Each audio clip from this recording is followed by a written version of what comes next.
the fight is official now, and I can't wait. Thank you, God. Alhamdulillah. I'm so gracious, and I can't wait.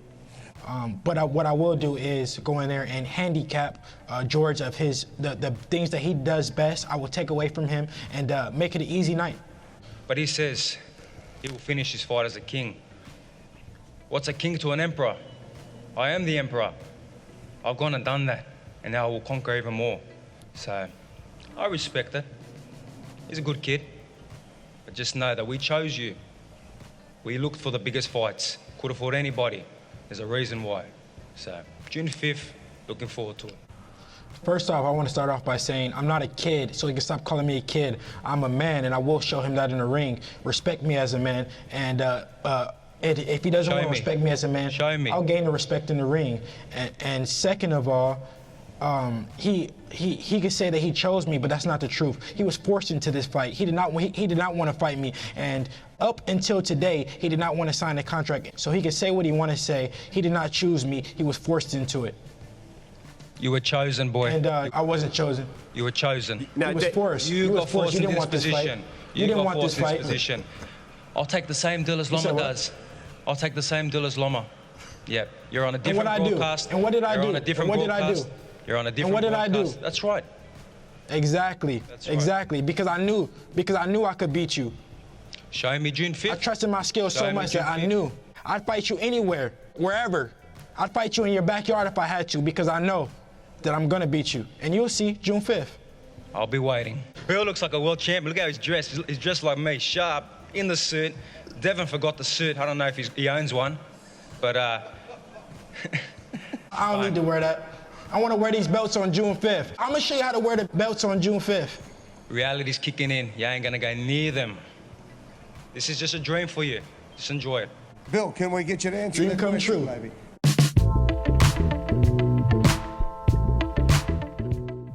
You was forced into this fight.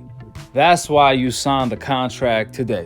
Devin Haney told George Kambosos on the press conference, "Ladies and gentlemen, the undisputed fight at the lightweight division is finally official. They say you can run, but you cannot hide." Kambosos tried to run. However, Devin Haney caught up to him. Ducking season is over.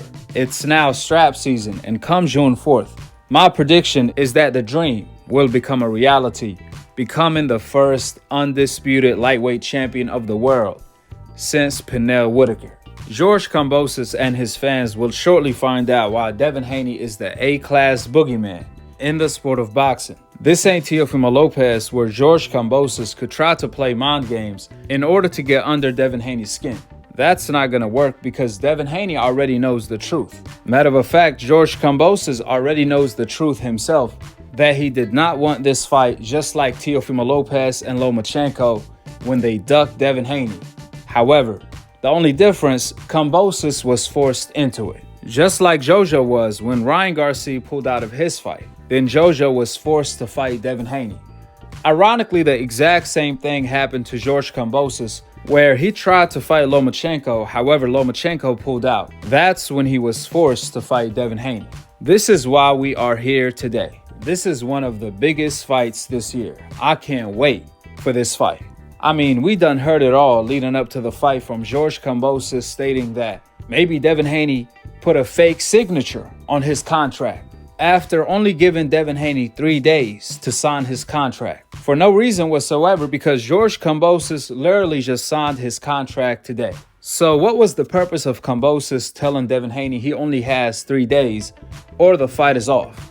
But we all know what time it is. We already caught Kambosos lying and trolling, so there isn't anything else really he can do to top that. Kambosos keeps telling Devin Haney he's an emperor. However, his action says otherwise, because Kambosos even wants the rematch in his own country, in Australia, after he loses, while having the lion's share of the money.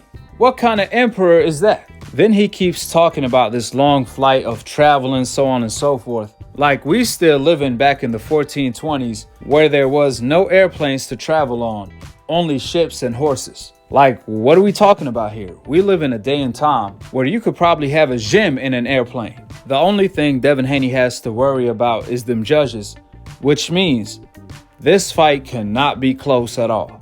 Devin Haney must dominate. He has to beat the living hell out of George Kambosos if he wants to secure the win without getting robbed. With the facts being laid out, drop your thoughts in the comment section below. Peace, and I'm on to the next one. I chased Tommy Burns around the world in order to get him into the ring with me. It was a 2-year job.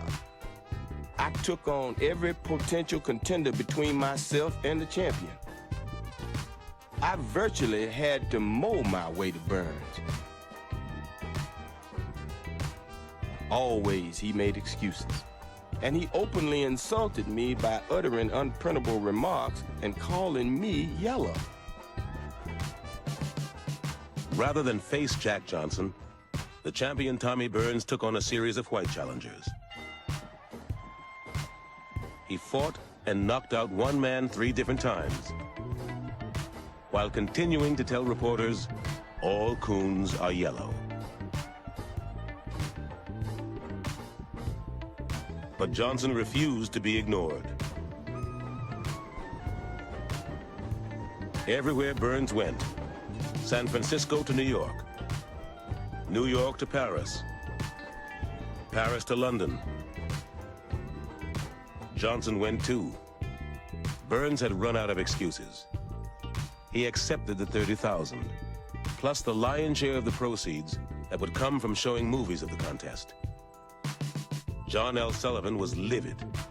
Shame on Burns, he said, for upsetting good American precedent. Johnson was to be paid just $5,000. But he'd gotten his chance.